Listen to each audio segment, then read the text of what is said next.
Very good evening all. Welcome to Spartans. So നമ്മുടെ UPSC prelims examination കഴിഞ്ഞിരിക്കുകയാണ്. അപ്പൊ അതിന്റെ ഭാഗമായിട്ട് രാവിലെ നടന്നിട്ടുണ്ടായിരുന്ന GS പേപ്പർ 1 ക്വസ്റ്റ്യൻസിൽ നിന്നും ഹിസ്റ്ററിയുടെ ക്വസ്റ്റ്യൻസിനെ ഒന്ന് അനലൈസ് ചെയ്യുക എന്നുള്ളതാണ് ഈ വീഡിയോയുടെ പ്രധാനപ്പെട്ട ഉദ്ദേശം. സോ നിങ്ങൾ ഈ ഒരു വീഡിയോയിൽ നിങ്ങളുടെ വിലപ്പെട്ട അഭിപ്രായങ്ങളും കാര്യങ്ങളൊക്കെ ഒന്ന് കമന്റ് ആയിട്ട് അറിയിക്കണം. ടോട്ടലി നമുക്ക് 14 ചോദ്യങ്ങളാണ് ചോദിച്ചിട്ടുണ്ടായിരുന്നത്. ഞാൻ ക്വസ്റ്റ്യൻ പേപ്പർ എടുത്ത് തന്നെ അതിന്റെ ഒരു എക്സ്പ്ലനേഷനും കാര്യങ്ങളും പറഞ്ഞുതരാൻ വേണ്ടി ശ്രമിക്കാം. ജനറലി എങ്ങനെ ഉണ്ടായിരുന്നു എക്സാമിനേഷൻ എന്നുള്ളത് നിങ്ങൾ ഓരോരുത്തരും വീഡിയോക്ക് താഴെ നിങ്ങളുടെ അഭിപ്രായങ്ങളും നിങ്ങളുടെ എക്സ്പീരിയൻസുകളും ഒന്ന് കമന്റ് ചെയ്യുക. പല സ്റ്റുഡൻസും പല രീതിയിലുള്ള അഭിപ്രായങ്ങളായിരിക്കും പറയുന്നത്. And what is your stand on this examination? നിങ്ങൾക്ക് ഇത് എങ്ങനെ തോന്നിയിട്ടുണ്ടായിരുന്നു? ലൈക്ക് ഈസി ആയിരുന്നോ, മോഡറേറ്റ് ആണോ, അതോ ടഫ് ആയിട്ടാണോ ഫീൽ ചെയ്തിട്ടുണ്ടായിരുന്നത്? എക്സാമിനേഷന്റെ ഹാളിൽ ഇരിക്കുന്ന ഒരു പ്രഷറും കാര്യങ്ങളും സ്വാഭാവികമായിട്ട് നമ്മൾ ഓരോരുത്തരെ എഫക്ട് ചെയ്യും. അപ്പോൾ ആ കാര്യങ്ങൾക്കൊന്ന് നിങ്ങളുടെ അഭിപ്രായങ്ങൾ ഒന്ന് കമന്റ് ചെയ്യാൻ വേണ്ടി ശ്രമിക്കുക. So discussing certain very important questions from history. Totally നമുക്ക് 14 ചോദ്യങ്ങളാണ് ചോദിച്ചിട്ടുണ്ടായിരുന്നത്. ഐ റിപ്പീറ്റ്, ടോട്ടലി നമുക്ക് 14 ക്വസ്റ്റ്യൻസ് ആണ് ചോദിച്ചിട്ടുണ്ടായിരുന്നത്. ആ 14 ചോദ്യങ്ങളിൽ നിന്ന് നമുക്ക് ആ 14 ചോദ്യങ്ങളുടെ എവിടുന്ന് വന്നു, അതിന് ഉത്തരം എന്താണെന്നുള്ള കാര്യങ്ങൾ പറയാം. സോ ഒന്നാമത്തെ ക്വസ്റ്റ്യൻ രാജാറാം മോഹൻ റോയുമായി ബന്ധപ്പെട്ടുള്ളതായിരുന്നു. ഈ possessed great love and respect for the traditional philosophical system of the east. ഇന്ത്യയെക്കുറിച്ച് ഇത്രമാത്രം വലിയ ഒരു ഗ്രേറ്റ് ലവും റെസ്പെക്റ്റും ഉണ്ടായിരുന്നുവെങ്കിൽ അദ്ദേഹം ഇന്ത്യയിൽ ഉണ്ടായിരുന്ന ഒരുപാട് സംഭവ വികാസങ്ങളെ ക്രിട്ടിക്കായിട്ട് നിൽക്കുമായിരുന്നില്ല. അപ്പൊ ഒന്നാമത്തെ സ്റ്റേറ്റ്മെന്റ് ഈസ്റ്റ് എന്ന് പറയുന്ന കോൺസെപ്റ്റ് തെറ്റാണ്. രണ്ടാമത്തത്, he decide his countrymen to accept the rational and scientific approach and the principle of human dignity and social equality of all men and woman. ഇത് ഇതിന്റെ ഫിലോസഫിയാണ്. ഇത് തന്നെയാണ് ബ്രഹ്മസമാജിൽ റിഫ്ലക്ട് ചെയ്യാൻ വേണ്ടി പോകുന്നത്. Hence answer will B, since you have been asked like correct answer ആണ് ചോദിച്ചിരിക്കുന്നത്, അതുകൊണ്ട് ബി ആണ് ഉത്തരം വരിക. രണ്ടാമത്തെ ക്വസ്റ്റ്യൻ ചോദിച്ചിരിക്കുന്നത് റിഗാർഡിംഗ് ദ നോൺ കോപ്പറേഷൻ പ്രോഗ്രാമുമായി ബന്ധപ്പെട്ടുള്ള ചോദ്യമാണ് ചോദിച്ചിരിക്കുന്നത്. Consider following subject with regard to non cooperation program. How many of the above programs are part of NCM? Boycott of law codes and foreign laws. Definitely correct ആയിട്ടുള്ള statement ആണ് അല്ലെ. Then observance of strict non violence. ഇത് non cooperation മൂവ്മെന്റിന്റെ objective ആണോ? Definitely ഒബ്ജക്റ്റീവിലാണ്, പാർട്ടിൽ വന്നതാണ്. പക്ഷേ നോൺ കോപ്പറേഷൻ മൂവ്മെന്റ് നിർത്തലാക്കാനുള്ള റീസൺ എന്തായിരുന്നു? ഒരു വയലൻസ് മോഡിലോട്ട് പോയി എന്നുള്ളതാണ്. പക്ഷേ നോൺ കോപ്പറേഷൻ പ്രോഗ്രാമിന്റെ പാർട്ട് എന്ന് പറയുമ്പോൾ this one is correct only.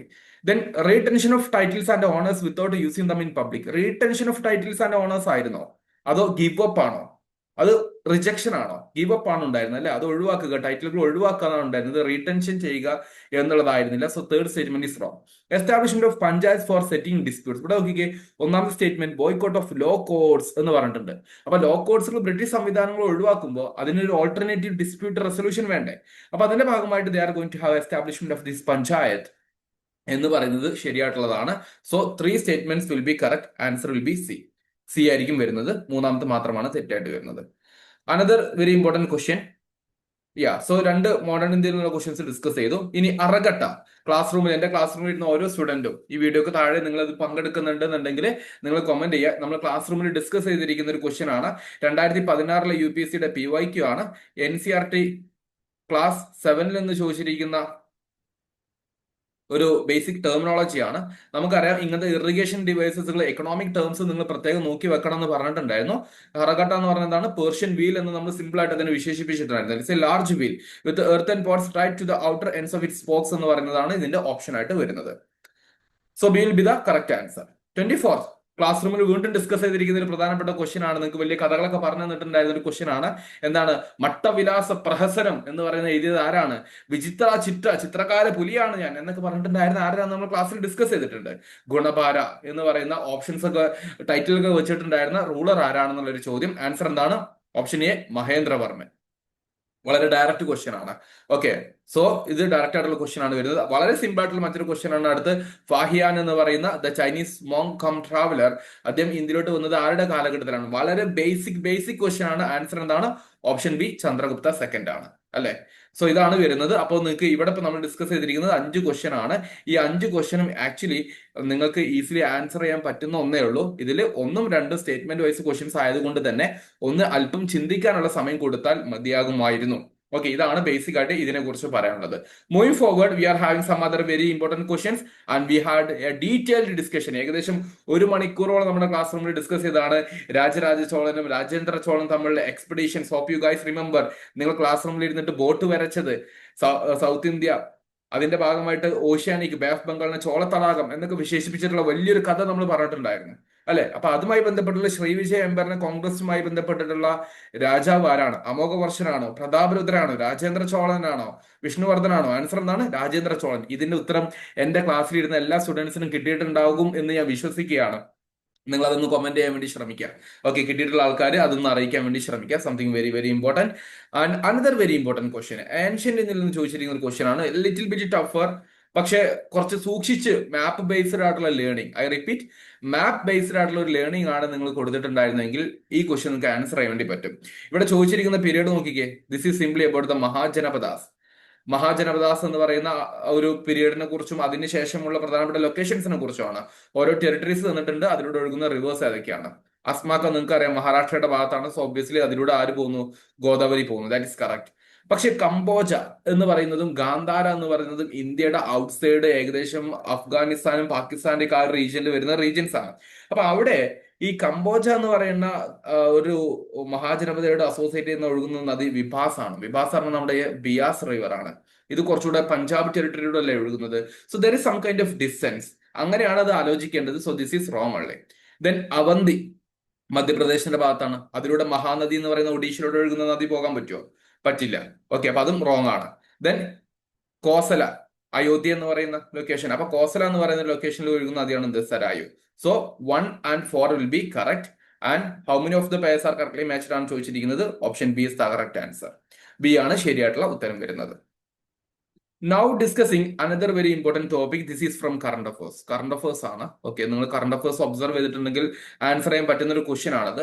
The first Gandharva Mahavidyalaya, a music training school, was setup in 1901 by Vishnu Digambar പലുസ്കർ എന്ന് പറയുന്ന ഒരു വ്യക്തി, ഒരു മ്യൂസീഷ്യൻ, ഒരു മ്യൂസിക്കിന് ഇമ്പോർട്ടൻസ് കൊടുത്ത വ്യക്തി ആദ്യമായിട്ട് ഒരു ഗന്ധർവ മഹാവിദ്യാലയം എസ്റ്റാബ്ലിഷ് ചെയ്ത് എവിടെയാണ്?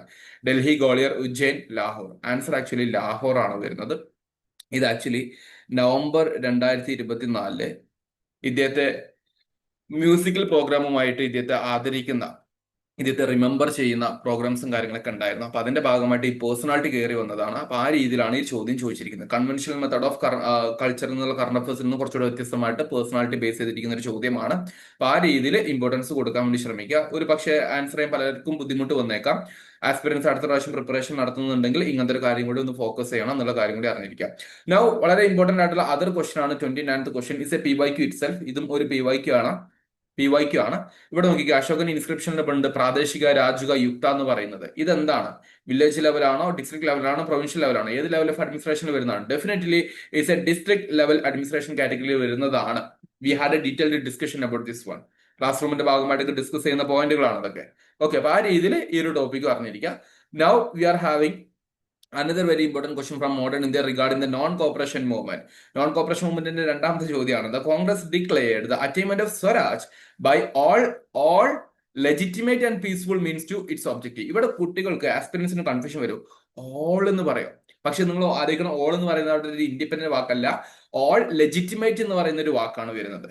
അതുകൊണ്ട് തന്നെ ഗാന്ധിയും CR ദാസും കൂട്ടരും എല്ലാവരും നിർദ്ദേശിച്ച പോലെയുള്ള ഒരു മൂവ്മെന്റ് ആയിരിക്കും നമ്മൾ സ്വരാജ് കിട്ടാൻ വേണ്ടി ചെയ്യുക എന്ന് പറയുന്ന ഒരു കാര്യം. അതുകൊണ്ട് ഈ സ്റ്റേറ്റ്മെന്റ് കറക്റ്റ് മാത്രമാണ്. It was to be implemented in stages with civil disobedience and non payment of taxes. അതിന്റെ അകത്ത് വരുന്ന ഫീച്ചർ ആയിട്ടാണ് പറയുന്നത്. നോൺ കോപ്പറേഷന്റെ ഭാഗമായിട്ട് ചില സ്ഥലത്ത് നമ്മൾ നിയമം തെറ്റിക്കേണ്ടി വരും, ചില സ്ഥലത്ത് നമ്മൾ എന്ത് ചെയ്യേണ്ടി വരും? ടാക്സുകൾ കൊടുക്കാതിരിക്കേണ്ടി വരും. ഓക്കെ, നോൺ ടാക്സേഷൻ ക്യാമ്പയിനുമായിട്ട് മുന്നോട്ട് പോകേണ്ടി വരും. എങ്കിൽ മാത്രമാണ് നമുക്ക് ചെയ്യാൻ പറ്റുള്ളൂ ഈ സ്വരാജ് എന്ന് പറയുന്ന കാര്യം ഘട്ടം ഘട്ടമായിട്ട് പോസിബിൾ ആകുള്ളൂ എന്ന് പറയുന്ന ഒരു കോൺസെപ്റ്റ് ആണ് രണ്ടാമത്തെ statement. And this one is also correct. So which of the correct എന്ന് ചോദിക്കുമ്പോൾ ആൻസർ എന്താണ്? C ആണ് വരുന്നത്, both 1 and 2. Okay, so 10 questions ഇപ്പൊ ഡിസ്കസ് ചെയ്ത് 14 ക്വസ്റ്റ്യൻസ് ആണ് വരുന്നത്. അതിൽ നിങ്ങൾ നോക്കിക്കേ, V are having 1, 2, then 3 questions from modern India so far. Finally we can നമുക്കും കൂടെ ഒന്ന് മനസ്സിലാക്കി വെക്കാം.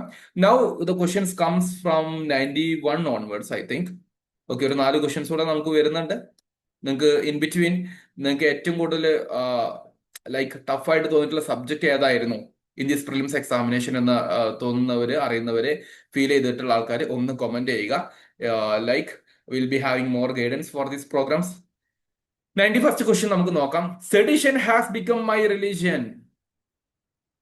സെഡിഷൻ, രാജ്യദ്രോഹം എന്റെ മതമായിട്ട് മാറിയിരിക്കുന്നു എന്ന് ഗാന്ധി പറഞ്ഞിട്ടുണ്ട്. എപ്പോഴാണ്? ചമ്പാരൻ സത്യാഗ്രഹ സമയത്ത് ഗാന്ധി പറയേണ്ട ആവശ്യമുണ്ടോ? നിങ്ങൾ അങ്ങനെ ആലോചിച്ച് നോക്ക്.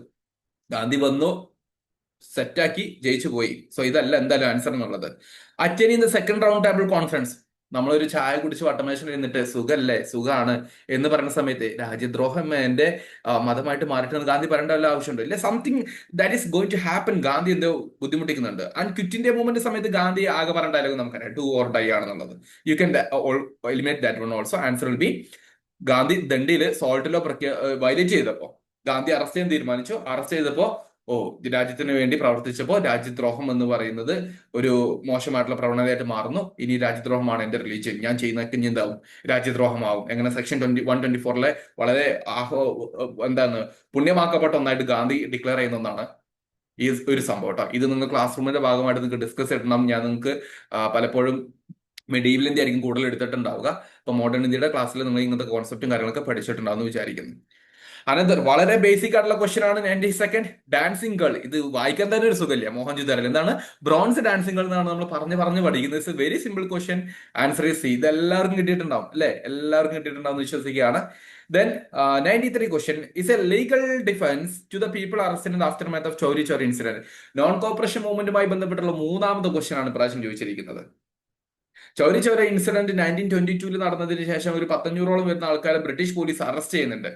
അവരെ ഒന്ന് ഡിഫെൻഡ് ചെയ്തിട്ട് അവർക്ക് വേണ്ടി വാദിച്ചത് ആരാണ്? സി ആർ ദാസ് ആണോ? മദൻ മോഹൻ മാളവ്യ ആൻഡ് കൃഷ്ണകാന്ത് ആയിരുന്നോ? ഡോക്ടർ സൈഫുദ്ദീൻ കിച്ചുൽ ആൻഡ് ഖ്വാജ ഹസൻ നിസാമിയാണോ? എം എ ജിന്നയാണോ? ആൻസർ വരുന്നത് ഓപ്ഷൻ ബി, മദൻ മോഹൻ മാളവ്യ കൃഷ്ണകാന്ത് ആണെന്നുള്ളത് അറിഞ്ഞിരിക്കുക കേട്ടോ. വളരെ ഇമ്പോർട്ടന്റ് ആയിട്ടുള്ള കാര്യമാണ്. That is option B is the correct answer. Last question from history. Subsequent to which one of the following events Gandhiji, who consistently opposed untouchability and appealed for its reduction from all spheres, decided to include the upliftment of Harijans? Simply ആ ചോദ്യത്തിന്റെ meaning ഇത്രയേ ഉള്ളൂ. ഗാന്ധിജി എപ്പോഴാണ് ഹരിജൻ എന്ന് പറയുന്ന ഒരു വാക്കുമായിട്ട് അൺടച്ചബിൾസിനെ കൂടുതൽ recognise ചെയ്യണം എന്ന് പറഞ്ഞിട്ട് മുൻപന്തിയിൽ വന്നത് എപ്പോഴാണ്? ഗാന്ധി ഇർവിൻ പാക്റ്റിലാണോ? ഗാന്ധി ജയിലിൽ വന്നിട്ടുണ്ടായിരുന്ന സംഭവമല്ലേ ഗാന്ധി ഇർവിൻ പാക്ട്? ആ സമയത്ത് ഹരിജൻസിനെ കുറിച്ചാണ് സംസാരിക്കുന്നത്? അല്ല. സിവിൽ ഡിസോബീഡിയൻസ് മൂവ്മെന്റും റൗണ്ട് ടേബിൾ കോൺഫറൻസും ആയിരുന്നു പ്രധാനപ്പെട്ട ചർച്ചാ വിഷയം. അതുകൊണ്ട് ഇതല്ല. Arrest of Congress leadership at the time of quit India movement, അതിനൊക്കെ എത്രയോ മുമ്പ്, ഇത് 1942 സമയത്തുള്ള, അതിനൊക്കെ എത്രയോ മുമ്പ് 1930 സമയത്ത് ഗാന്ധിയുടെ ഹരിജൻ കോൺസെപ്റ്റ് ആരംഭിക്കുന്നുണ്ട്. തേർഡ് വാക്കം promulgation of the government of India 1935, അത് ഗാന്ധി പറയുന്നതല്ല, അത് ബ്രിട്ടീഷ് ഗവൺമെന്റ് പറയുന്നതാണ്. പക്ഷേ ഇവിടെ the Poona pact as you guys know is something related to the issue of the untouchables അല്ലെ? അപ്പൊ അതുകൊണ്ട് ഇതാണ് സിമ്പിൾ ആയിട്ടുള്ള ഉത്തരം വരിക. ഇതിൽ നിങ്ങൾ ആലോചിച്ച് നോക്കിക്കേ, ചില ക്വസ്റ്റ്യൻസ് നമ്മൾ ആലോചിച്ചതിന് തന്നെ നമുക്ക് ആൻസർ ചെയ്യാൻ വേണ്ടി പറ്റുന്ന ക്വസ്റ്റ്യൻസ് മാത്രമാണ്. Okay, so guys we are having 6 question from modern India. മോഡേണിൽ നിന്നും നമുക്ക് 6 ക്വസ്റ്റ്യൻസ് ചോദിച്ചിട്ടുണ്ട് ടോട്ടലി. അതിൽ 3 നോൺ കോപ്പറേഷൻ മൂവ്മെന്റ് ആണ്. അതേ സമയത്ത് ബാക്കിയുള്ള ക്വസ്റ്റ്യൻസ് ചോദിച്ചിരിക്കുന്നത് ആൻഷ്യന്റ് മിഡീവൽ നിന്നാണ്. അപ്പോൾ നിങ്ങൾ ആസ്പിറൻസിന് ഏകദേശം ക്വസ്റ്റ്യൻസ് ഒക്കെ ആൻസർ വേണ്ടി പറ്റിയിട്ടുണ്ടാവും. നമ്മുടെ ക്ലാസ് റൂമിൽ ഡിസ്കസ് ചെയ്തിരിക്കുന്ന എല്ലാ കാര്യങ്ങളും നിങ്ങൾക്ക് ടച്ച് ചെയ്യാൻ പറ്റിയിട്ടുണ്ട് എന്ന് ഞാൻ വിശ്വസിക്കുകയാണ്. നിങ്ങളുടെ വിലപ്പെട്ട അഭിപ്രായങ്ങളും കാര്യങ്ങളും അറിയിക്കാൻ വേണ്ടി ശ്രമിക്കുക. So that's all about this one. നിങ്ങൾക്ക് കൂടുതൽ വിവരങ്ങൾക്കും കൂടുതൽ അപ്കമിംഗ് പ്രിപ്പറേഷനും നിങ്ങളെ സഹായിക്കാൻ വേണ്ടി നമ്മുടെ ടെലിഗ്രാം ചാനലിന്റെ ഗ്രൂപ്പ് ലിങ്ക് ഞാനിവിടെ കൊടുക്കുന്നുണ്ട്. കമന്റ് സെക്ഷനിലും കൊടുക്കുന്നുണ്ട്, ഡിസ്ക്രിപ്ഷനിലും കൊടുക്കുന്നുണ്ട്. നിങ്ങൾ അത് മാക്സിമം യൂട്ടിലൈസ് ചെയ്യുക. ഈ വീഡിയോ നിങ്ങളുടെ UPSC ഫ്രണ്ട്സിലെ എല്ലാവർക്കും അയച്ചു കൊടുക്കാൻ വേണ്ടി ശ്രമിക്കുക. കാരണം അവർക്ക് അറിയണം എന്തുകൊണ്ട് ഇത് ശരിയായി, എന്തുകൊണ്ട് ഇത് തെറ്റായി, എന്നിങ്ങനെയാണ് പഠിക്കേണ്ടതെന്നുള്ളൊരു കാര്യം അറിയണം. ഓക്കെ, അപ്പോൾ മാക്സിമം നിങ്ങൾ നിങ്ങളുടെ ഫ്രണ്ട്സുമായിട്ട് ഈ വീഡിയോ ഇപ്പോൾ തന്നെ ഒന്ന് ഷെയർ ചെയ്തെടുക്കാൻ വേണ്ടി ഒരു റിക്വസ്റ്റ് കൂടെ നടത്തിയിട്ട് ഞാൻ സൈൻ ഓഫ് ചെയ്യുകയാണ്. Thanks for your active participation. That's all. Thank you.